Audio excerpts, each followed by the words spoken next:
Students, good evening to all of you. So I'm going to discuss this CBSE sample paper. This is CBSE sample paper 23-24 session. So these are the MCQs of physics. So let's start with the first question. Which of following is not the property of equipotential surface? So the answer for this question is option C there. For a uniform electric field, they are concentric spheres. Students, this is not the property of equipotential surface because for a uniform electric field, they are basically the planes like that. इस तरह से these are the equipotential surfaces there. So like for example, this is the field in the x direction, so this is yz plane, so that is equipotential surface. So यहाँ लिखा गया है for a uniform electric field they are concentric sphere, so this is a false statement. बाकी ये सभी जो हैं वो सही बातें हैं इक्विपोटेंशियल सरफेस के regarding. So C is the answer.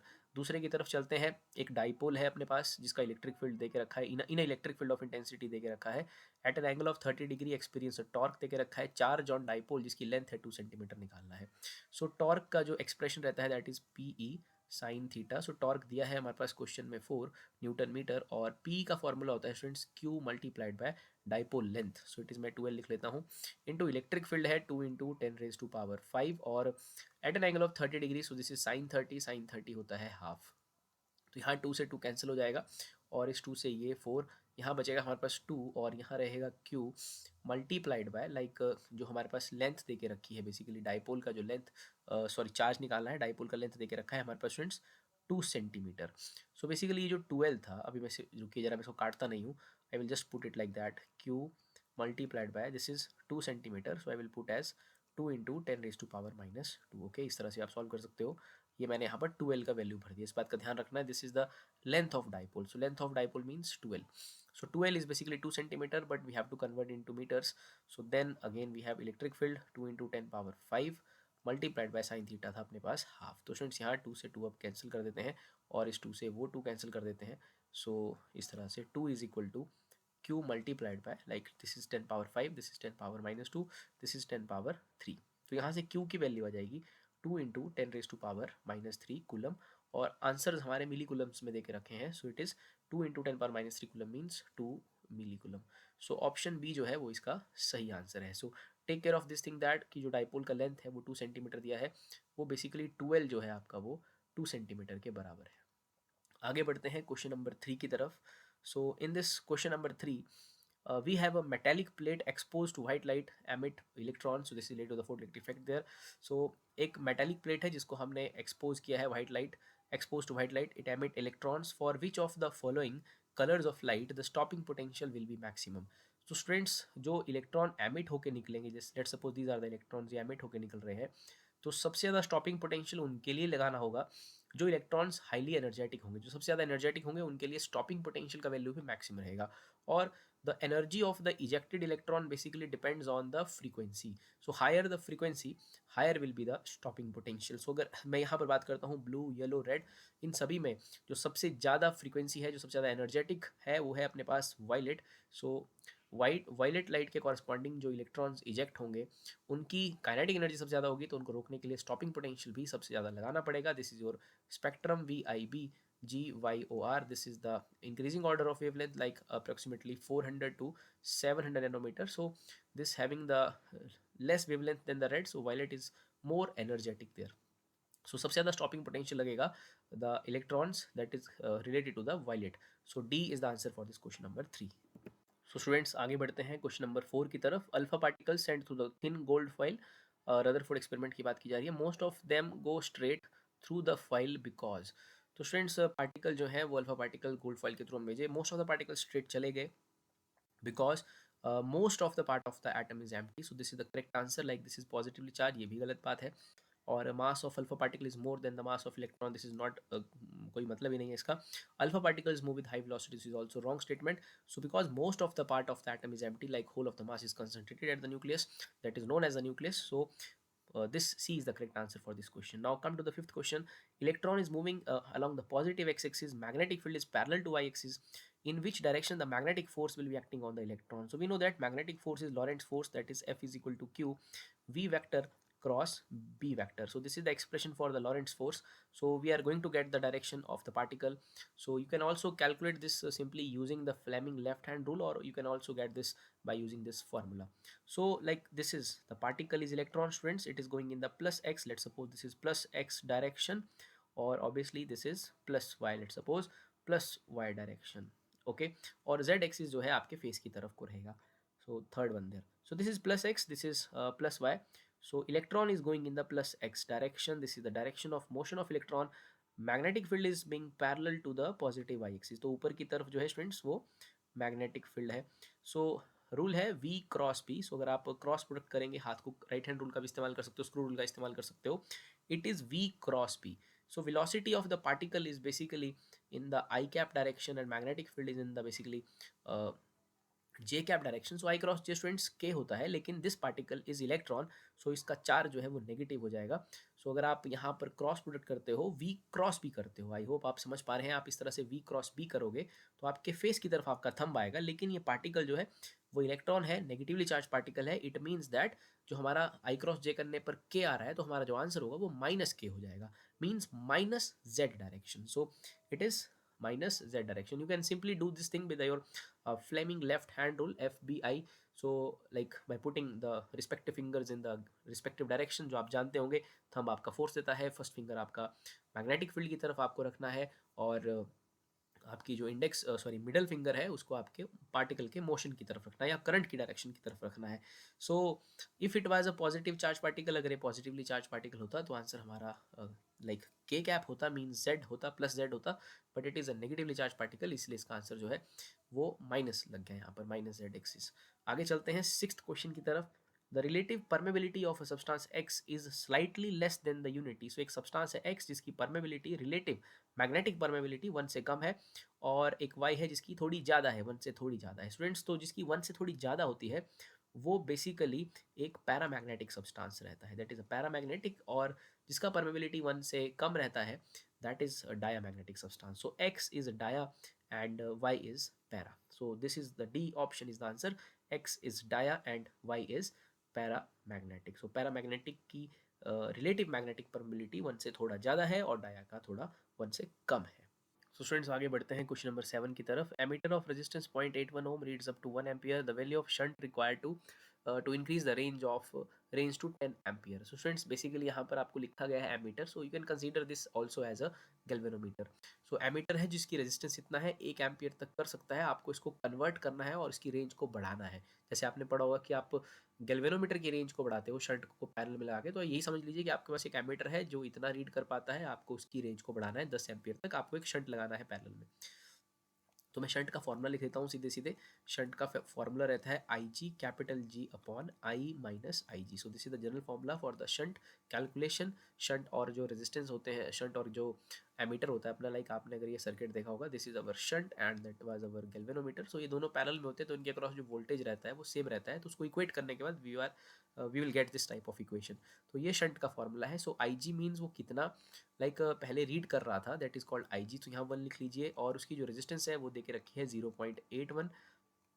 आप चाहते हो ये रीड करे अप टू 10 एम्पियर, तो यहाँ 10 लिख लीजिए, यहाँ 1 लिख लीजिए। सो ये बन जाएगा 0.81 divided by 9, so you can write it as 81 by 100, so 9 9 से 81, सो 9 बाय 100, और we can say that 0.09 ohm. So 0.09 ohm means 7 is the correct answer. आगे बढ़ते हैं। Electron with angular momentum capital L moving around the nucleus has a magnetic moment given by. So electron जो है वो angular momentum L के साथ nucleus के around move कर रहा है, उसका मैग्नेटिक मूवमेंट निकालना है, उसका जो आंसर वो होता है ई एल अपॉन 2m। सो आप मैग्नेटिक मूवमेंट, जब भी आपने बोहर मैग्नेट्रॉन कभी स्टडी किया होगा तो वहाँ पर like we'll do this thing. So magnetic movement का फॉर्मूला है I multiplied by A, okay. If there are some turns there it will be written as N I A, but we simply write it as I A, so we are assuming like there is only a single turn there. So current का formula रहेगा charge upon time. So current means charge means the particle is electron, so I simply put electron there, मैं उसका sign नहीं लिख रहा हूँ, simply magnitude लिख रहा हूँ ई, और नीचे टाइम की जगह आएगा 2πr अपॉन वेलोसिटी, सो वो वेलोसिटी आ जाएगा ऊपर, multiplied by area, area is pi r square, pi से पाई कैंसिल कर दीजिए, एक आर से आर कैंसिल कर दीजिए, आपको मिलने वाला है E V R upon 2। Let's simply multiply this with the mass of the particle divide by the mass of particle. अगर आप ये देखें M V R is basically angular momentum, so we can say that it is E L upon 2m। So E L upon 2m, eighth is the answer for this question, sorry E L upon 2m is the answer for that eighth question. अगला है ninth question. The large scale transmission of energy, electrical energy, over long distances is done with the use of transformers. The voltage output of the generator, so output of the generator is stepped up because of. So students, voltage जो output voltage है generator का, when we are going to transmit the energy over long distance through the wires, so that ये कह रहे हैं कि voltage output of generator is stepped up. देखिए for example मान लेते हैं आपको कोई पावर ट्रांसमिशन करना है, पावर का जो एक्सप्रेशन है दैट इज वी आई, आपको कोई पर्टिकुलर पावर ट्रांसमिशन करना है. So for that, like if you step up the voltage, for example मुझे कोई 50 पावर को स्टेप अप करना है, let suppose for example voltage is मान लेते हैं 10 है, voltage is 10, so obviously current is 5 because power is basically V I, product of V and I. So if voltage is higher, then current reduces, so current will reduce there. So what is the benefit of reduction of the current? Like we know that the losses in the wires is basically I square r, these are the losses in the wires during the transmission. So if I is less, then the losses will be minimum. So for the transmission, the voltage output of the generator is stepped up because stepping up of the voltage decreases the current there, and the decrease of current will basically reduce the power losses, that will reduce the power losses. So here in this question, that reduction of current, so voltage is stepped up because it will lead to reduction of current. And second other thing, power losses cut down, so power losses get reduced. So A and C both are correct, it means D is the correct answer, A and C both, so D is the answer for this question. So आगे बढ़ते हैं. सो आगे देखते हैं दोस्तों question number 10 को. The diagram below shows electric field and magnetic field components of an electromagnetic wave at a certain time and location. So the direction of propagation of EM wave, students EM wave का जो direction होता है that is simply cross product of electric field and magnetic field, that is the direction of propagation of wave E vector cross B vector. तो आप देखिए ये आपका E vector है और बी वेक्टर आप ऐसे क्रॉस प्रोडक्ट करेंगे, मीन्स आप ई क्रॉस बी करेंगे, स्क्रू रूल का इस्तेमाल करेंगे, ई क्रॉस बी. अगर आपने ई से बी की तरफ अपनी फिंगर्स को कर्ल किया है स्टूडेंट्स, तो आप देखेंगे आपका जो थंब है आपके फेस की तरफ आ रहा होगा. So that is the direction of electromagnetic wave. So E cross B will give you the direction of propagation of wave. So obviously E और बी के परपेंडिकुलर होती है E M wave because it is a transverse wave.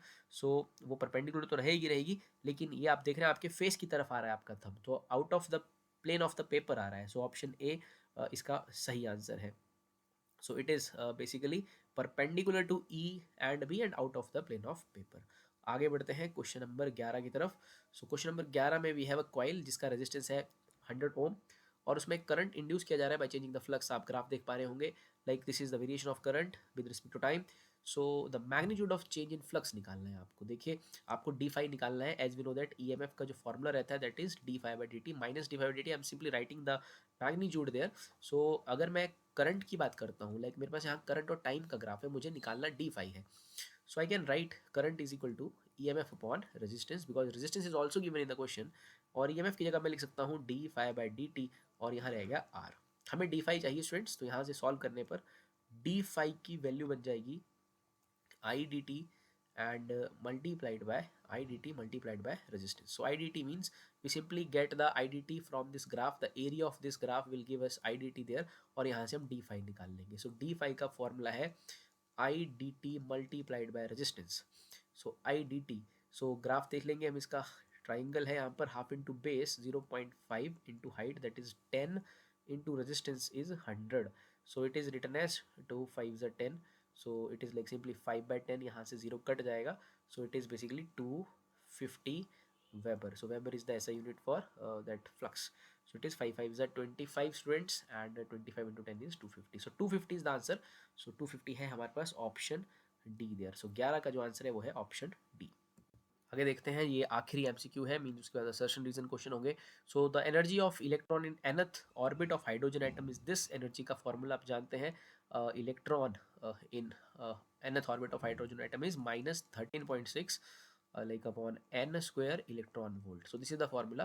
The negative sign of this energy indicates that. So whenever we have the negative sign of some energy, it indicates that that is basically representing a bound state. So it is not free to move, it is basically in a bound state. That negative sign is indicating that. So option B is the correct answer, that electron is bound to the nucleus. So 12 का जो सही उत्तर है वो है option B there.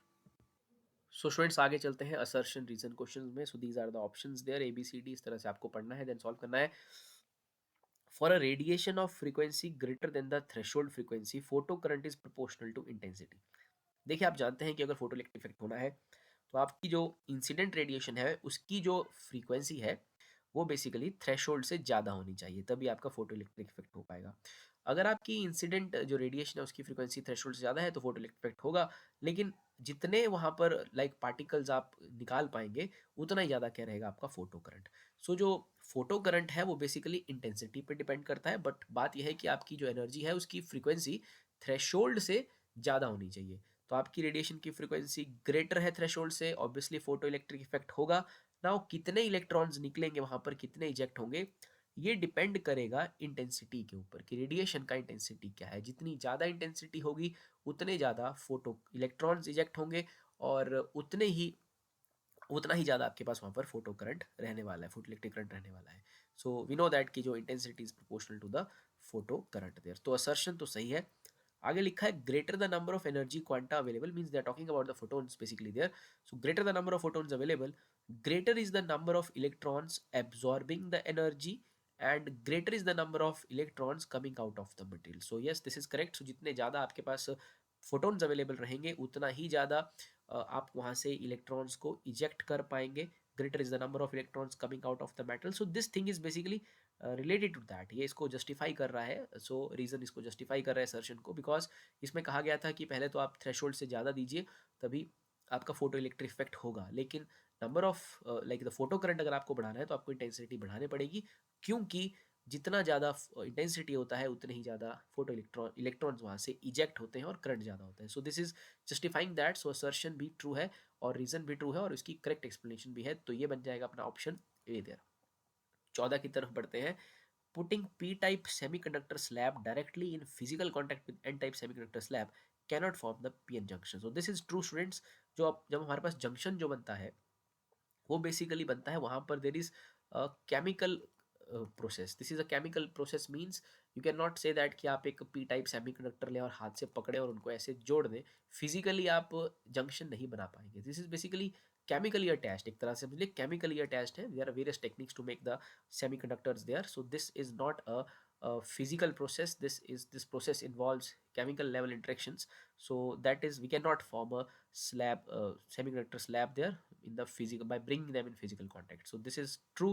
The roughness at the contact will be much more than the interatomic crystal spacing, and the continuous flow of charge carrier is not possible. So obviously this is also correct, means हमने पहले कहा कि हम physically ऐसे जोड़ के जो है सेमीकंडक्टर नहीं फॉर्म कर सकते हैं, फिजिकल कांटेक्ट करके नहीं कर सकते हैं, because when we do the physical contact the roughness of at the contact will be much more than the interatomic spacing, because it is basically a atomic level phenomenon. Okay, so it is not like you physically do something and make the junction there. So it is not a, so it is basically a like atomic level concept. So uh, because of this reason, so there are the roughness will be more at the contact, so there will be no formation of the junction there, so there is no flow of particles as required in the semiconductors there. So this reason is also correct, assertion is also correct, and it is also the explanation of that. So option A जो है 14 का भी सही answer है। आगे बढ़ते हैं। So there are various techniques students to make the semiconductor, where techniques like chemical vapor deposition. So there are so many techniques to form that, but remember that this is not a physical process, this is a chemical process where the structure is being chemically formed. Okay, so then come to the next question there, 15 number की तरफ चलते हैं।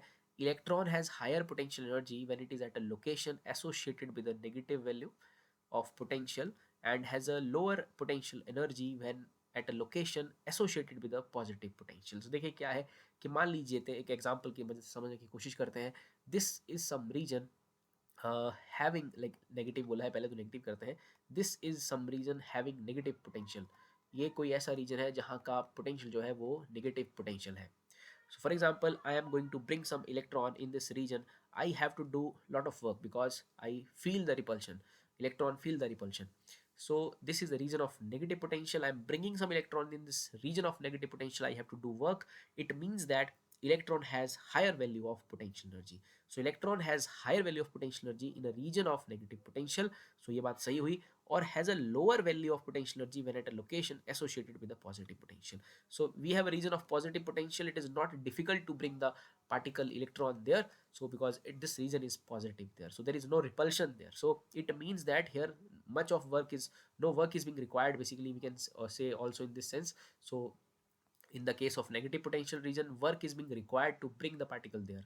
So here whenever we have more work to bring that electron in that negative potential region, more is the potential energy associated with this electron. So in the other case, the potential energy will be lesser. So like potential energy will be lower when a location associated with positive potential. So this is a true statement, assertion यहाँ पर true है. Reason की तरफ चलते हैं. Electron move from a region of higher potential to a region of lower potential. So ये बात जो है स्टूडेंट्स वो गलत है. लाइक अगर मैं एक सर्किट बनाता हूँ, so this is current flows from positive to negative, electron flow from negative to positive. So electron are flowing from lower potential to the higher potential. यहाँ दिया गया है हायर टू लोअर, सो ये गलत है. Electron move from region of lower potential to higher potential, so it is false. तो ये बन जाएगा अपने पास, ये बनेगा अपने पास ऑप्शन है यहाँ पर ऑप्शन जिसमें असर्शन ट्रू है, रीजन फॉल्स है, तो ये है ऑप्शन सी देयर. तो C is the correct answer for this question. So आगे चलते हैं स्टूडेंट्स क्वेश्चन नंबर 16 की तरफ. Propagation of light through optical fibre is due to the total internal reflection taking place as the core cladding interface. So obviously this is because of the TIR, total internal reflection. So assertion इसमें बिल्कुल true है. Reason की तरफ चलते हैं. Refractive index of material of the cladding of the optical fibre is greater than that of core's. So this is false statement. So यहाँ पर भी अपना ऑप्शन सी चल पड़ेगा. Like assertion true, reason false. देखिए स्टूडेंट्स क्या है कि like I have optical fibre, इसमें जो अंदर वाला पार्ट है that is core, outer layer is basically the clad. So TIR तब होता है जब आप एक लाइक डेंसर मीडियम से अगर आप एक रेयरर मीडियम की तरफ चलते हैं. And if your angle of incidence is greater then, if angle of incidence is greater than critical angle. Okay, तो अगर आपका angle of incidence critical angle से ज़्यादा हुआ और अगर आप डेंसर से रेयर की तरफ चल रहे हो, so then we will suffer और the light will suffer there total internal reflection. So this type of situation will be there. Like this is your angle of incidence. So if it is at critical angle, in this situation the ray is grazing along the interface, like angle of reflection is 90 degrees. If you increase the angle more than the critical angle, that ray will just return back to the same medium. So it will happen if you are going from denser medium to rarer medium. So we have inner part of the optical fiber core and outer part of the optical fiber is clad. And so here the refractive index of core is more refractive index in comparison to the cladding. यहाँ लिखा गया है refractive index of cladding is greater, so this is false. So assertion true, reason is false. So these are some of the MCQs related to the latest CBSE sample paper. I hope आप understand कर पाए होंगे. With that, thank you very much.